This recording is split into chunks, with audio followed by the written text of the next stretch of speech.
Okay, so we looked at before sine and cosine, and now we're going to look at sine and cosine inverse. So same idea as what we did with tangent inverse.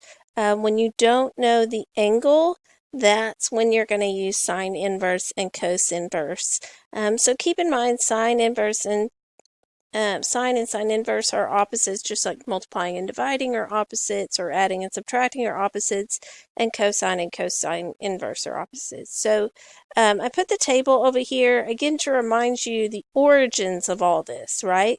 All of this works because of similar triangles, because every triangle with a right angle and 11 degrees is going to have an opposite to hypotenuse ratio of 1.908. Every single one of them, no matter how big or how small, if it's got 11 degrees and 90 degrees, the opposite to hypotenuse ratio will be 0.1908, and the adjacent to hypotenuse ratio will be 0.9816. Now, we don't use these tables generally anymore. That's we have the calculator that has our tables memorized for us, which is darn helpful, but just wanted to remind you the origins of all this.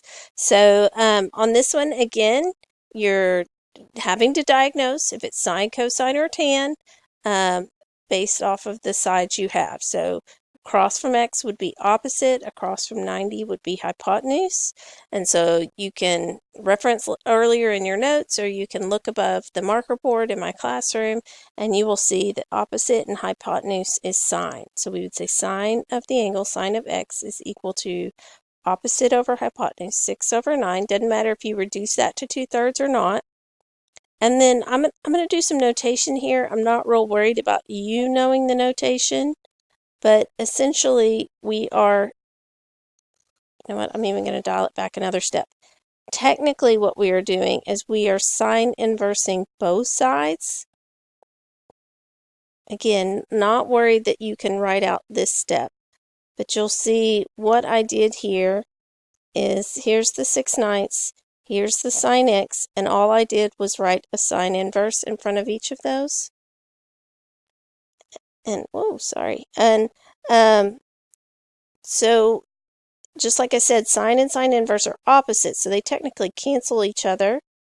And so this is x equals sine inverse of 6/9. And so then you would go to your calculator and find that sine button. So here's the sine button we've been using. You see sine inverse is just above it.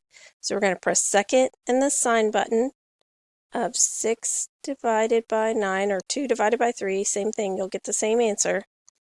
And it's 41.8. Now I believe our instructions said to the nearest degree, so I'm going to call that approximately 42 degrees. Okay, same idea over here for B.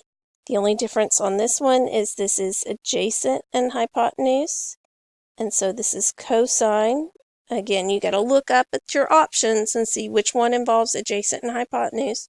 So adjacent x equals 16 over 20, right? And then, again, technically, I'm going to write this out just so it doesn't freak you out when you get to pre-calculus, but you don't have to know this notation for this class right now. So these would cancel each other out, and you would have cosine inverse of 16 over 20, and then you would go say, calculator, look up in the table, what is the angle when I have an opposite to adjacent ratio of 16 over 20? And to do that, here's cosine, so cosine inverse is just above it. So second and the cosine, 16 divided by 20. So to the nearest degree, that would be 37 degrees.